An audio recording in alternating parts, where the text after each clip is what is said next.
At Franklin Barbecue, we've got a ton of meat scraps. And one really old school way to get rid of those is to make sausage. I've got my hog casings soaking in warm water, and I've got my meat scraps sitting in the freezer getting really, really cold. And every time you make sausage, you always want to keep everything as cold as possible. If the fat starts getting warm, it gets sticky, it clogs up the grinder. So the bottom line is to keep everything ice cold. So in the meantime, I'm gonna make the seasoning. So I'm gonna start off with a pepper and kosher salt, garlic powder, onion powder, Hungarian paprika, and dry mustard. Alrighty. Kind of mix it up. That's just about perfect.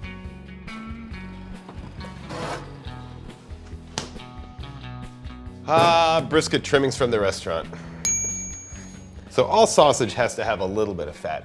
If you don't have fat, it's just gonna be too lean, it's gonna be dry.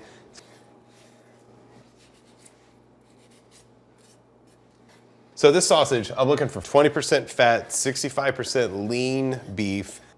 I'm gonna cut real uniform little cubes. And then 15% pork.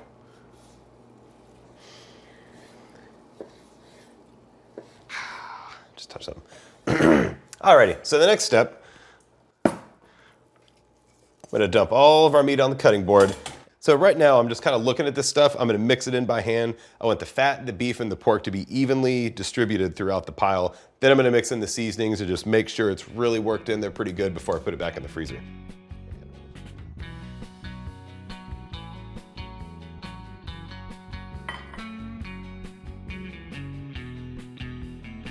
Adding a little water helps keep the mix moist. Really just kind of working everything in. Make sure the salt and the pepper look even across it. Don't want it splotchy.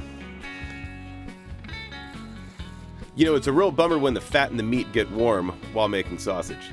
So keep everything ice cold, including the parts to the grinder. All right, so get the auger on. Put the tray on.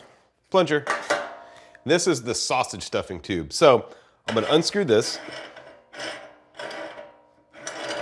So you can get any size grinding plate you want. I prefer a 10 millimeter. You could go smaller, you could go bigger, any way you like. So, sausage stuffing tube. Now for the casings. These are hog casings. 30-32 is the size. So they've been soaking in warm water, so they're super pliable. Gonna wet the tube a little bit. At this point, you just kind of spend some time working it on there. So our meat's got the seasoning set on it. It's been in the freezer for a little bit, super duper chilled.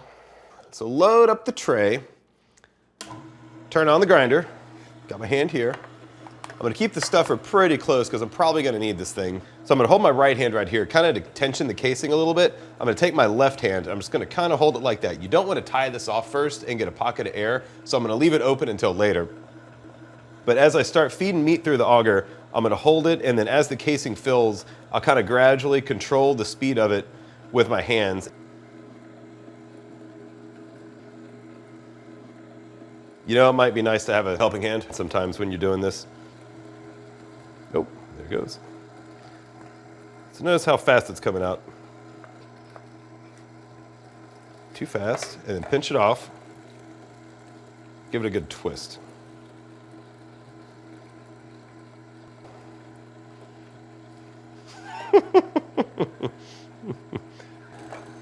Slide it off, twist it. You could tie rings, you could do links, you could do one continuous length if you want. If it gets a little lumpy, you might want to slow down the casing with your right hand. Get a good twist. If it stops or if it starts again, you get a little air pocket. You can kind of work it out with your hand as it's coming out. Alrighty, and that's it for that casing. Thank you, helping hand. Maybe check your twists. Twist them up by hand if you want, if you missed a couple of them. So I'll cut them into lengths of 4. 1, 2, 3, 4. That way I can get them on the cooker a little bit easier. I can store them a little bit easier. That's just kind of how I like it. You can do anything you want, doesn't matter.